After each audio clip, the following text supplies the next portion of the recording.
ದೂರ ನಡೆದು ಬಂದಾಗಲೂ ಎಂದೂ ಕೂಡ ಬಾಡದ ಮುಖವುಳ್ಳವನಾಗಿ ಅತ್ಯಂತ ಧೈರ್ಯದಿಂದ ಕಾಡಿನ ಮುಂಭಾಗದಲ್ಲಿ ನಾವು ಪ್ರಾರ್ಥನೆ ಮಾಡುವಾಗಲೂ ದಾರಿಯಲ್ಲಿ ಹೋಗುವಾಗ ಅಗ್ರತೋ ನಾರಸಿಂಹಶ್ಚ ಪೃಷ್ಠತೋ ಗೋಪಿನಂದನಃ ಉಭಯೋ ಪಾರ್ಶ್ವಯೋರಾಸ್ತಾಂ ಸಶರವು ರಾಮಲಕ್ಷ್ಮಣವು.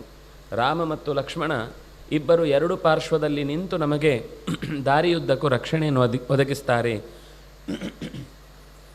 ಅಗ್ರತಃ ಪೃಷ್ಠತಶ್ಚೈವ ಪಾರ್ಶ್ವತಶ್ಚ ಧನುರ್ಧರವು ಆಕರ್ಣ ಪೂರ್ಣ ಧನ್ವಾನು ರಕ್ಷೇತಾಂ ರಾಮಲಕ್ಷ್ಮಣವು ಅನ್ನುವ ಮಾತನ್ನು ಕೂಡ ನಾವು ದಾರಿ ಸಾಗುವಾಗ ಹೇಳುವ ಮಾತು. ಅಂದರೆ ಇಲ್ಲಿ ಹೋಗುವ ದಾರಿಯನ್ನವರು ಹಾಗೆ ಪರಿಚಯ ಮಾಡಿಕೊಟ್ರು. ಲಕ್ಷ್ಮಣ ಮುಂದಕ್ಕೆ ಸಾಗ್ತಾ ಎಲ್ಲ ದಾರಿಯನ್ನು ಶುಚಿಗೊಳಿಸ್ತಾ ಇದ್ದಾನೆ. ಅಂದರೆ ಏನೇನೋ ಅಡ್ಡ ದಿಡ್ಡಿ ಬಂದಿರುತ್ತೆ, ಅದೇನು ನಡೆದಿರಬೇಕಾದ ಜಾಗ ಆಗಿರಬೇಕಾಗಿಲ್ಲ. ಇವರೇ ನಡೆದ ಮೇಲೇ ಒಂದು ಜಾಗ ಆಗಬೇಕಾದ ಪ್ರಸಕ್ತಿ ಇರುತ್ತೆ. ಕೆಲವೊಮ್ಮೆ ಇದ್ದ ಜಾಗದಲ್ಲಿ ನಡ್ಕೊಂಡು ಹೋಗ್ತಿದ್ರು ಕೂಡ.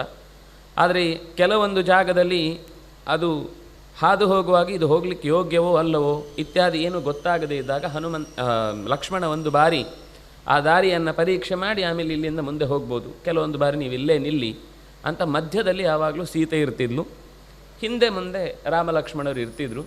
ಹಾಗೆ ಅದು ನಾವು ಕೂಡ ನಿರಂತರ ನಮ್ಮ ರಕ್ಷಣೆಗೆ ಹೋಗಿ ರಕ್ಷಣೆಯ ದೃಷ್ಟಿಯಿಂದ ಎಲ್ಲಿಯೇ ನಾವು ಹೊರಡುವಾಗ ಪ್ರಾರ್ಥನೆ ಮಾಡುವಾಗ ರಾಮ ಲಕ್ಷ್ಮಣರು ಧನುಸ್ಸನ್ನು ಆಕರ್ಣ ಪೂರ್ಣ ಧನ್ವಾನವು ಎಚ್ಚರದಿಂದ ಇರುವ ರಾಮ ಲಕ್ಷ್ಮಣರು.